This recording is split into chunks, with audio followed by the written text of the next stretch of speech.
Hello, welcome back to Aetheral Space 11.24, The Unfortunate You. We are back. The unfortunate you. How unfortunate you must feel right now. I'm talking to you, the reader. Well, of course I am. Who else can I be talking to? Little piddly idiot still reads reader Aetheral wants some Space. Aetheral Space. So, Tanoni, you realize after 11.23 you have a lot of momentum to keep up. Okay. So, if this isn't as good as those last two chapters... I'm going to be honest, I don't know whether this will hit the same height as last chapter because of the thing that happened in that chapter. I can't simply make it happen again. Well... But what I have this week, I feel like... I guess Aetheral Space has fallen off, guys. Okay, guess it's over. This country needed a foundation anyway. Scout groaned as he was pulled back to consciousness. His head was killing him. I'm going to take your italicized key away from you. What had happened? It took him a second to recall. Just one more salad, please, bro. To recall the burning debris. It's funny because I literally saw a TikTok the other day about, like, new writers, something you need to know. You should not be spamming the italics. I'll do with it as I wish. If you're going to use it, it should be for something very important and sparingly. And then I read Aetheral Space, it's like every other sentence. You. It took him a second. I bought this keyboard. I'll do with it as I wish. Yeah, and I mean, that's just some random TikTok person's opinion. It's not like the fucking law to writing. I just found it funny. It took him a second. It took him a... Yeah, fucking Dragon's gonna be like, thwip! Whoosh! Slam! Oh no. What happened to New York? I need to find Mary Jane. Nueva York, 2099. It took him a second to recall the burning debris pouring down from the sky. Scout had created a giant shield from the hanged man's body to defend the pyramid against the fiery rain, but it seemed that in doing so he'd compromised the safety of the cockpit a little. He must have gotten shaken around and hit on the head. The headache seemed to support that story, if nothing else. Damn it, how long had he been out? Scout willed it, and monitors formed around the interior of the cockpit. I fucking forgot his voice, shit. It was like vaguely like Paul or some shit like that. He was a good old farm boy. My ma loves corn. Maybe a little less exaggerated, but yeah. Showing him his surroundings. It was worse than he thought. Everything was fire and smoke. The sky choked a bloody red. The battlefield covered with veritable Do we really need to italicize hills?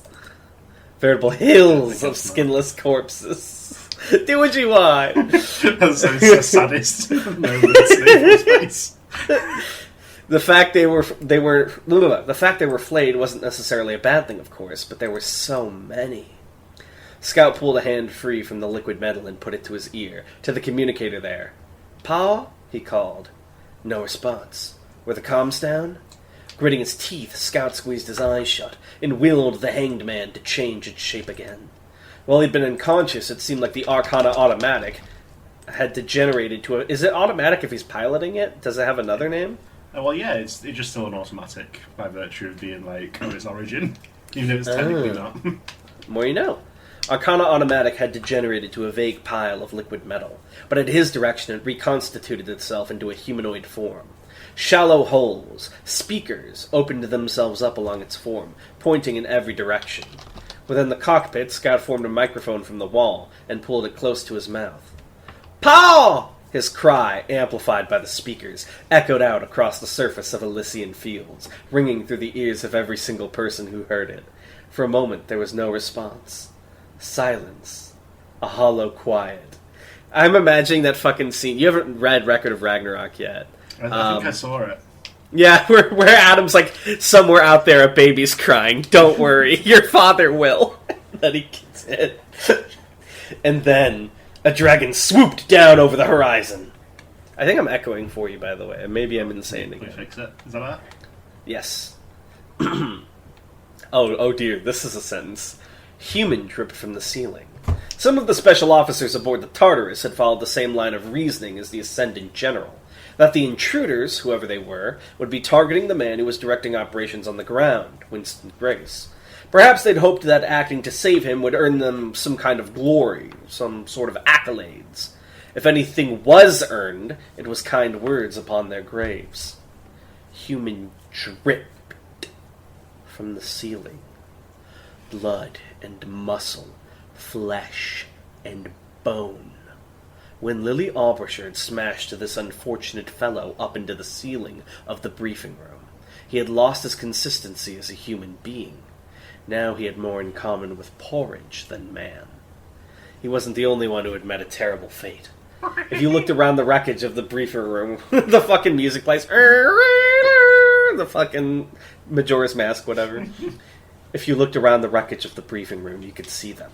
1, 2, 3, 4, 5. Count them. You would get tired of counting the corpses. Among them was one of the honest men, Houston Phillips, his mighty battle axe still clutched in his hand as he lay embedded into the wall. Smoke gently rose from his form. Who were the honest men? Those were the Ascendant General's sort of like personal guys. Oh, his four demon generals? Yeah, basically. He's got 6, but yeah. 6 demon generals? Winston Grace 5 himself now, stood in the... Winston Grace himself stood in the corner of the room, pale from blood loss, clutching the bleeding stump of his pinky finger. A victorious grin was plastered on his sweaty face, and his chest was heaving with exertion. He was the one who had cut off his finger, after all. Beatrice dropped from the ceiling, knives clutched in her hands, face covered in blood. She was just as exhausted. If it hadn't been for her brother's quick thinking, they would all have been killed, after all. Her ability, Pariah, allowed her to make small projectiles completely undetectable until they made contact. Even Aether could not sense the attack, and if it couldn't sense it, it could not protect against it. So they're not just constantly reinforcing, it's like a reactionary thing? Well, yeah. But can you choose to constantly reinforce? You could, yeah, but if you're not consciously doing it, you'll naturally, reflexively defend against an attack. Interesting. Even with such an ability, however, Lily Aubrasher's speed and power was enough that she was a deadly opponent. They'd had to think outside of the box. Winston had figured it out. Aubrasher deflected enemy attacks with her automatic retaliation, an ability that sensed movement through her electricity and struck back at it. No matter the principles by which it operated, that was a sense. Winston's ability, Dupin's alchemy, allowed him to disable specific senses of himself or others. So, his pinky remained embedded between Aubrasher's shoulders, buried up to the first joint. All they'd had to do was use Pariah on a different kind of projectile. From there, it had been a job for the remaining honest man, Gregory Hazard. I thought his name was Grigory Hazard before. Did it change? It's not changed. Interesting. The blonde man, maybe I'm misremembering because of Grigory Carpin. The blonde man stood across from his enemy, stoic as ever, cap pulled down over his face. All around him, the landscape was warped, geometry stretched and sculpted into countless spikes. So wait, he's alive then? Yeah. He's not the dead one, okay. It was like the world was made of sea urchins. And there, finally, was Lily Aubrasher, unconscious, skewered, defeated, held aloft by a needle that had once been a coffee mug, running right through her torso. Winston let out a heavy breath. Well, he wiped the sweat from his brow. I was sure that my plan was going to work the whole time, but it's good to have it confirmed. That ability you used was pretty interesting, Mr. Hazard, but I was wondering how exactly it worked. Spatial manipulation, or? Oh, sorry your buddy died, by the way. Hey! The last part was directed at his sister, who had seized him by the arm and was staring, horrified, at the mess he'd made of treating his missing finger. Medbay, she snapped. Now! Without another word, she pulled him away, and Gregory Hazard was left in the room with his defeated opponent.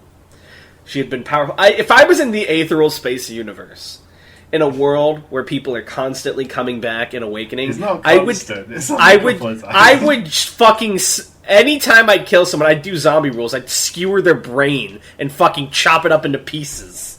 Alright? Do not just leave her skewered in, the midsection. I swear to God, I will lose it. She had been powerful.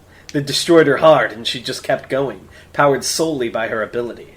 It had taken all 3 of them to pull off this maneuver, and even then it had been close.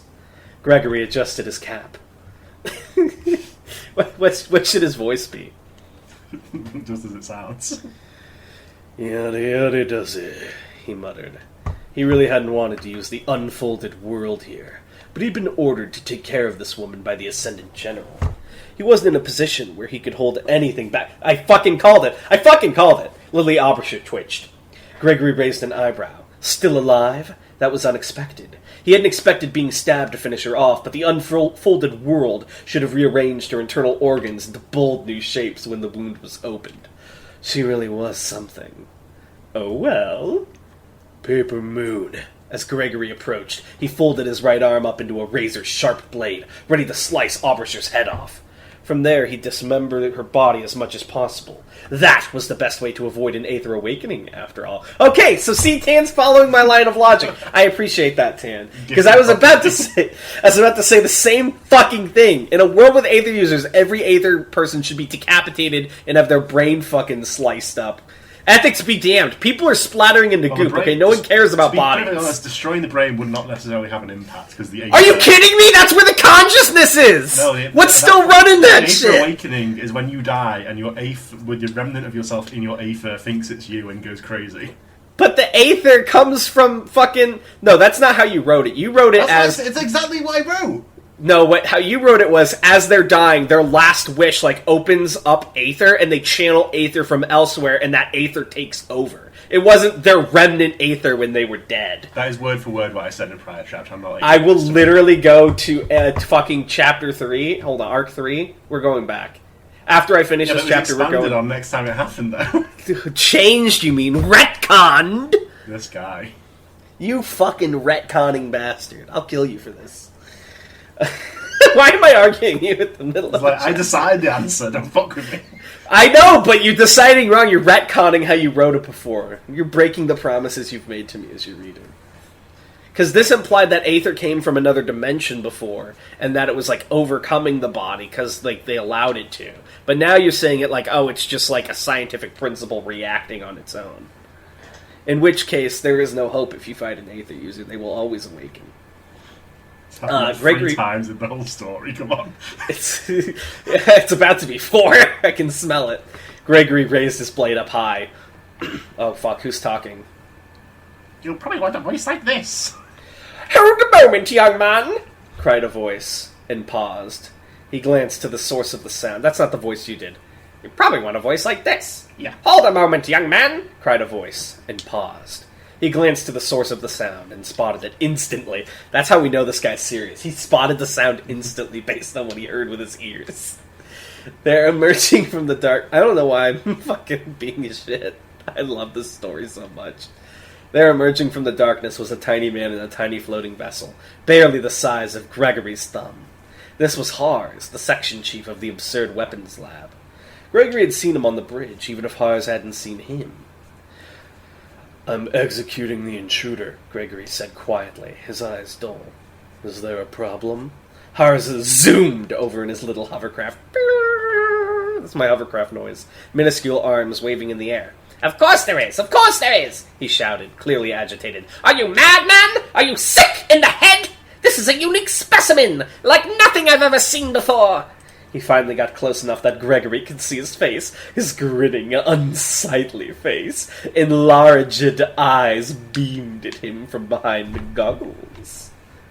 Now, Hars breathed, if you were willing to hand her over to my custody, I'd be happy to... Whatever. Without another word, Gregory unfolded his arm and began to stalk away, plunging his hands deep into his pockets. He did not spare the section chief or the intruder another glance as he left the room. The shadows of the unlit ship falling over his face. In his mind, the situation was resolved. Oh no, no, no, no! None of this matters anyway, he thought. Does it, Marie? What? Tan, why would he be talking to Marie in his brain? She's dead. Maybe he's like, let's do it. Take me to church. My ability lets me see ghosts. Is that a thing you could make? Are ghosts real in Aetheral? No. They wouldn't even be Aether remnants? Because if you think about it... That is possible. What is an Aether awakening if not the ghost of someone's last desires when they died? Exactly. It's basically a ghost. So, what if you record all the Aether out of them and then you capture their ghost in a bottle, like fucking Luigi's Mansion? It's possible. To stop their awakening, and then you have a little trophy shelf full of them. And then you get cocky and fight your god, and he smashes all the bottles, and you have 10,000 Aether awakenings. They drag you to hell. They're the hands in fucking Part 4 alley.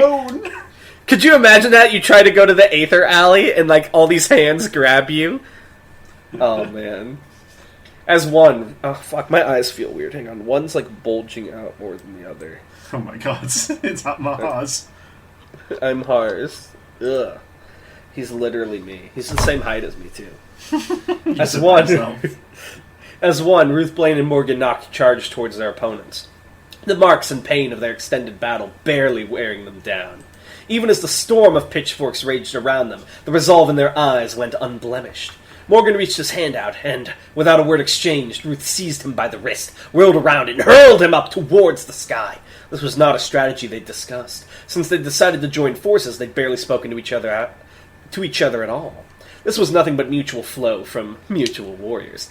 F.A.C.! As Morgan flew up, black fog burst forth from his body and coated his sword. He did not look at it. His gaze was still fixed high above, towards his target. While his pitchforks raged down below, impaling unfortunate regiment soldiers and special officers on the edges of the battle. The Baron Lillet de Fleur kept himself in the sky, far out of reach of his enemies. There! Sorry, I have hiccups. Hang on.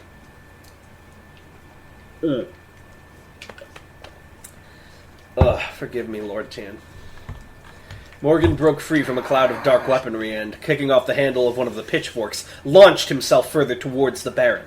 Lillet himself was perched atop a trident higher than any other, looking down at the battlefield with contemptuous amusement. But Morgan knew already that the Baron had spotted him. This was not a man who lost track of his adversaries. Indeed, as Morgan swung his sword at Lillet's neck, the man disappeared and reappeared directly behind Morgan. This too was anticipated. De Fleur wasn't the kind of man whose pride would allow him a simple retreat. He'd need to strike back immediately at the one who dared attack him. The Baron stabbed his trident towards Morgan's shoulder blades, but he had no fear. No plan had been discussed, but he knew one existed. It was invisible, hanging in the air, and inevitable. Morgan Nock and Ruth Blaine understood the kinds of killers they were. Direwolf set! The jump was so fast that it almost seemed like teleportation. 1 second the Baron was thrusting his pitchfork towards Morgan, and the next he was in the hands of a beast. There was the sharpest, slightest intake of breath, the first thing close to fear they'd managed to pool from their enemy.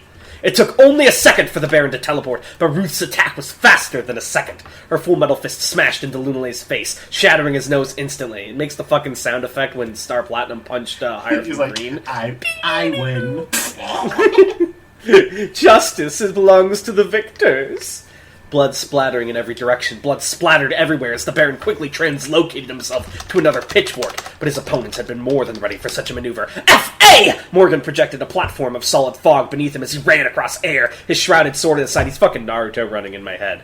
They'd observed Lillet during this fight, after all, and knew how he moved. Moved. If he... Move D. Lillet. Move D. Lillet. He has the will of D? Me when Morgan uses his D move. If he thought he could get a counterattack in... Dragon D. Hadrian. No, it's not. Fuck you. If he did this was a One Piece fanfic the whole Dragon time. would never die smiling. Dragon took a bite of the Gemini fruit. What exactly does that do? It lets him split himself in half. Let's become Geminis. Luffy's like, what the fuck is a Gemini? If he thought... Is astrology still, followed in Aetheral Space? Not in the same format. If he thought he could get a counterattack in, he'd send himself to another pitchfork in the immediate vicinity. But if he was caught by surprise, he'd run as far as possible. A pitchfork floating low in the forest and nearly invisible amidst the branches and shadows, the flames and smoke. Lillet reappeared there, panting for breath, nursing his wound, just in time to see Morgan swinging his sword towards him. If it had hit, it would have been a kill shot, but the Baron Lillet de Fleur was by no means weak. In the second before the blow would have struck him, Lillet snatched a trident out of the air and blocked with it, Morgan's sword shuddering against the weapon's handle.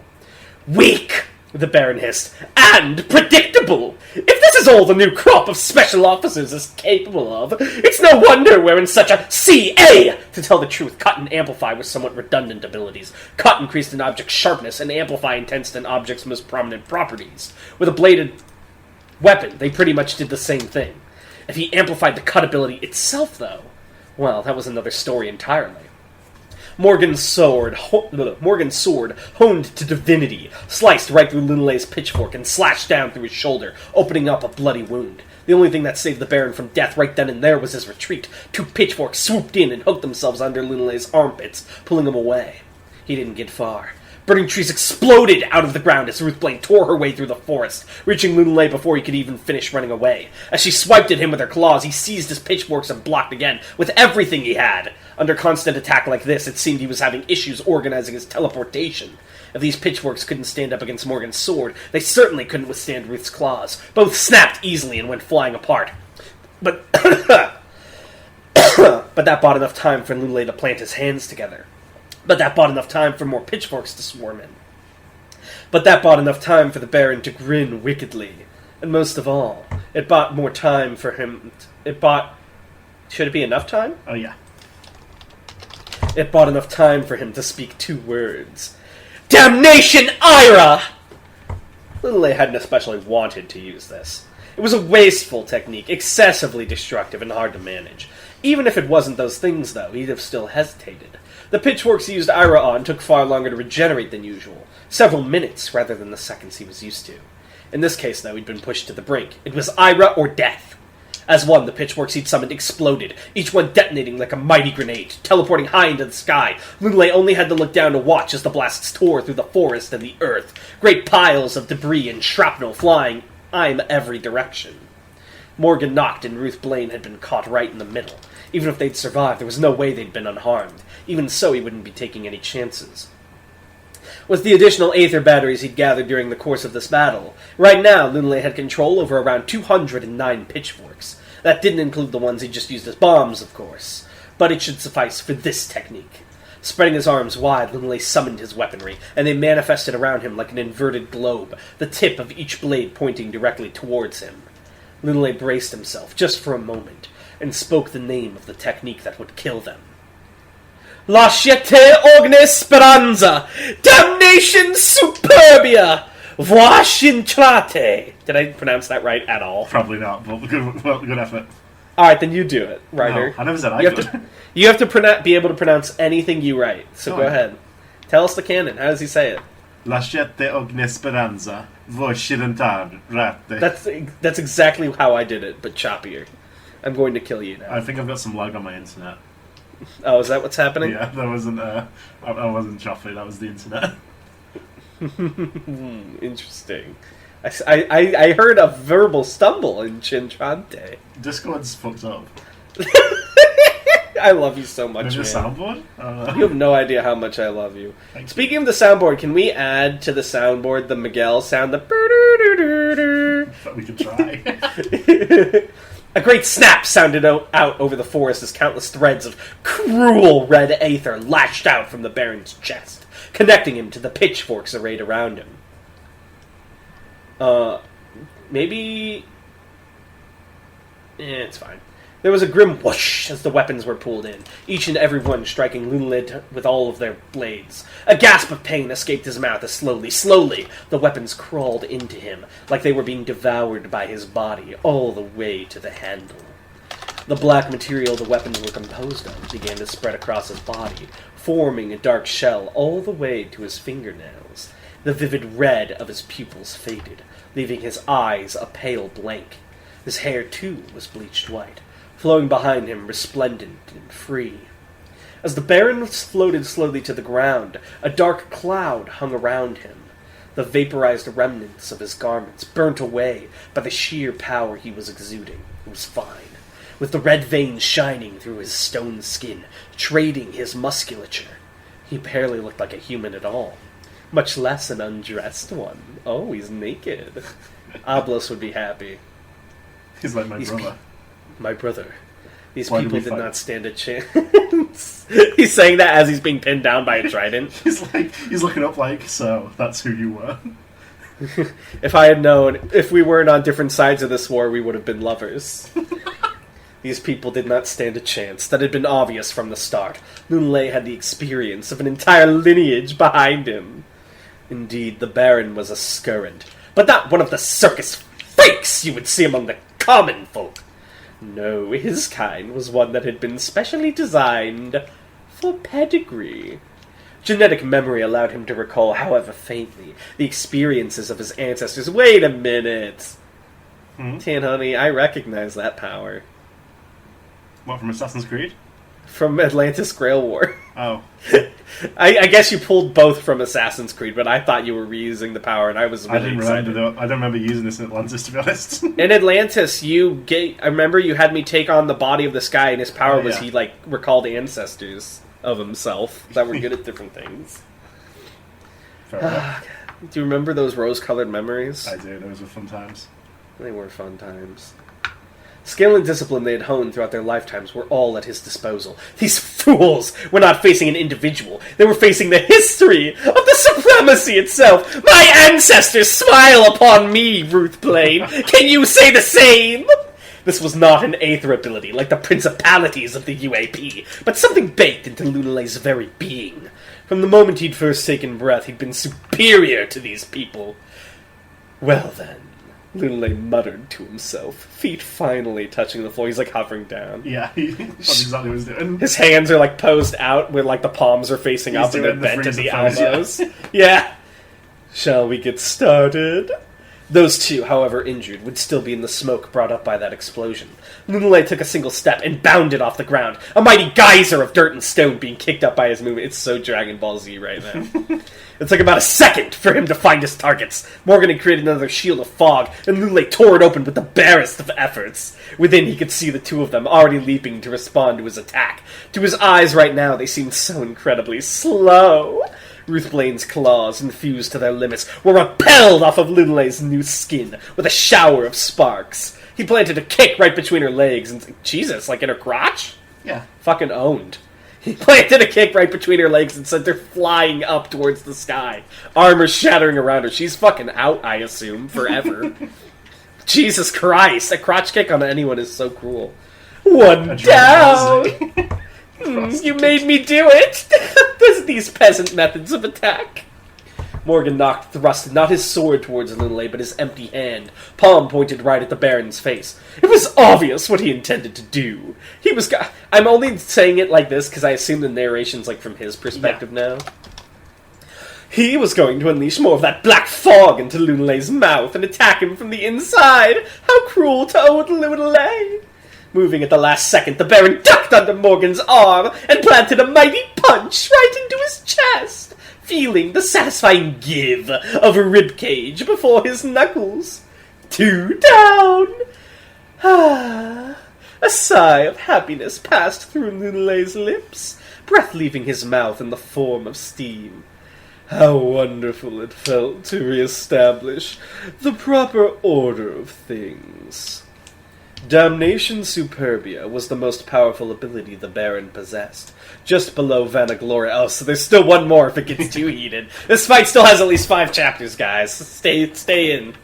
Unlike Avaritia, which fused his different pitchforks together to boost their strength, Superbia combined the power of Lunalay's weaponry with his own body directly, granting him speed and strength far beyond an ordinary Aether user. He lost a little in versatility, but he never needed that against such feeble opponents anyway. As Noct flew off into the tree line, Lunalay cast his victorious gaze upwards again. The dot that was Blaine was descending once more, falling end over end, reduced to her more inferior armor. She'd barely been able to withstand Superbia's blow at her peak, so another hit from it now would surely suffice to seal the deal. Again, another Record of Ragnarok panel. This next hit will kill you, you know. Grinning with bright white teeth, Lunalay lowered his body and pulled one fist back, ready to punch a hole through that unsightly head of hers the second it came into range. He vaguely wondered how far he could send it flying. Perhaps he'd get a high score! I love him so much. This is peak tiny dialogue. You know I'm reading it exactly the way you intended in your head, too. This is how you know we're in sync, because, like, I know his intentions. He thought, victorious! And then a giant metal foot smashed into him from behind, sending him flying over the horizon. No, don't hyena me! I'm at my peak! I can't believe you hyenaed him. You didn't even kill him either. Say he got Team Rocketed, is what happened. Ding! He's gonna show up later. Lunalay goes blasting off again! How dare you? Lunalay is like a successful Samael. So good. He's Samael who made it. I will say, though, that was the last of my Aether. You're going to have to finish, God forbid, a page and a half. No worries. Scout breathed a sigh of relief as he reached out with the hand of the hanged man, snatching Ruth Blaine out of the air before she could hit the ground. She was a mess, her armour ruined, falling apart, her eyelids fluttering as she passed in and out of consciousness.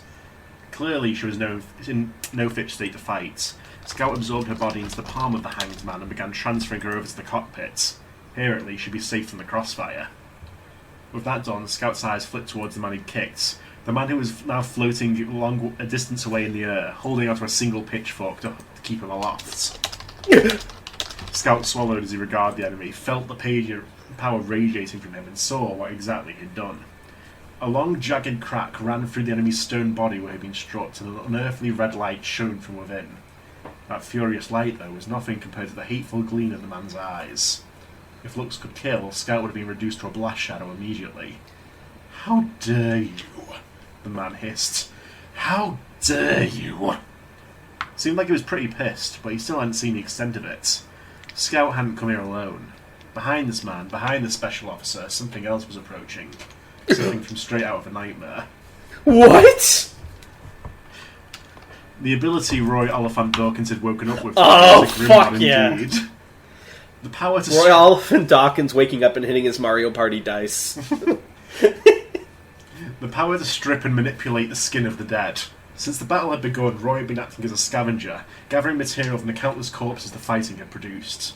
Both allies and enemies now formed the construct. He's just like my Goral. Now formed the construct of skin that Roy was riding. Reins of epidermis clutched in his huge hands. He winced as he felt the uncomfortable texture against his palms.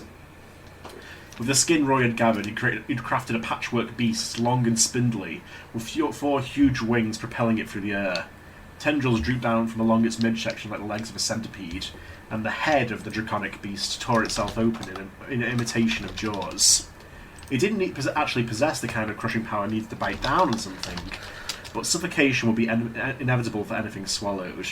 A death of thrashing and flailing as human skill pushed itself down your throats. Yeah, this ability was pretty fucked up.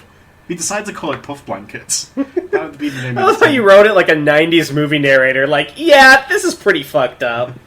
That'd been the name of his teddy bear as a child. Cute and cool. Aww. Duogan. I'm trying to remember what his fucking voice was.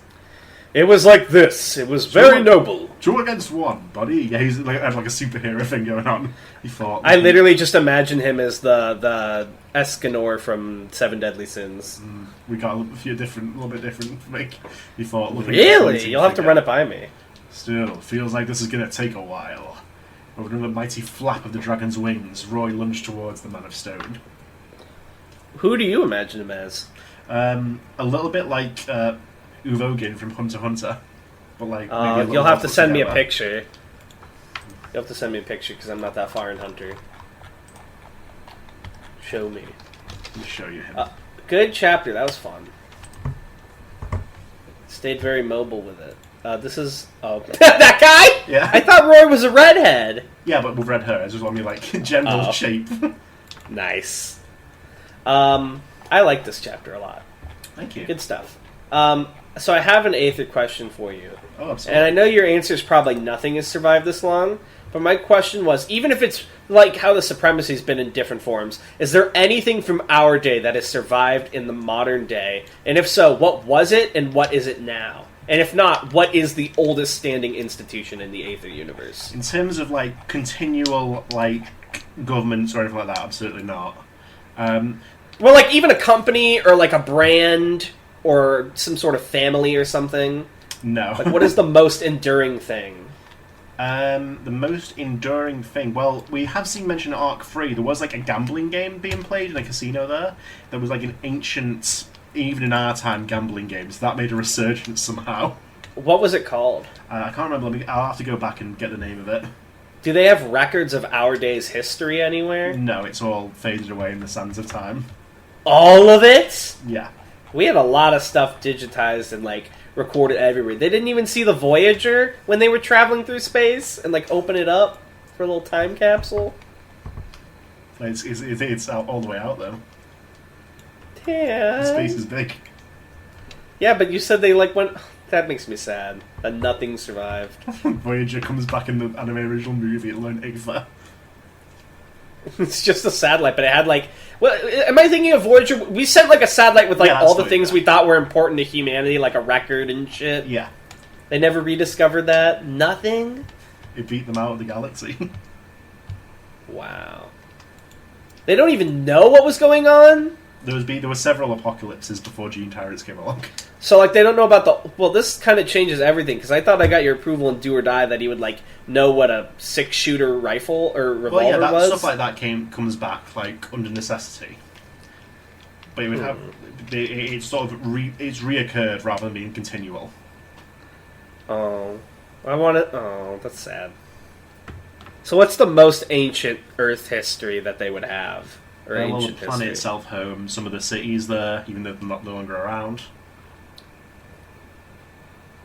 That makes me sad. You depressed me. Anyway, what was that gambling game called? I said, let me have a look so we can find it. I would have you to don't remember. You remember every detail of your world building in your like weekly web serial that you've been writing for 3 years. This is the problem with, as the writer, you should have been keeping a wikia of this shit, and we don't have enough of a fan base to have an Aetheral Space wikia yet. That's how we don't know we made it. I got excited earlier because someone posted like they found an Aetheral Sea in the wild, and while it was still very cool, it was actually from Lost. Who was saw like that one of as the well. first Aether fans. It was very cool to see again, but I also, for a moment, I thought Aether was big enough that random people we didn't know were making OCs, and I was like, oh my god. That would have made me very happy, but it still makes me very happy. We just need to spread the word harder. I don't know how else to do that, though. What we really need is to get on some sort of like literature or web serial podcast or some shit and spread the good word. I guess that's everything, right? Oh no, you're still looking for that name. Patoli tables. They were. Patoli tables. Patoli. Nice. Poker's still around, right? It's a very small game with a heavy focus on gambling. It's one of the oldest known games in America. Is poker still around? Yeah. Nice. But yeah, that's it for this time, though. Alright, we'll see you guys next time. Bye. Bye.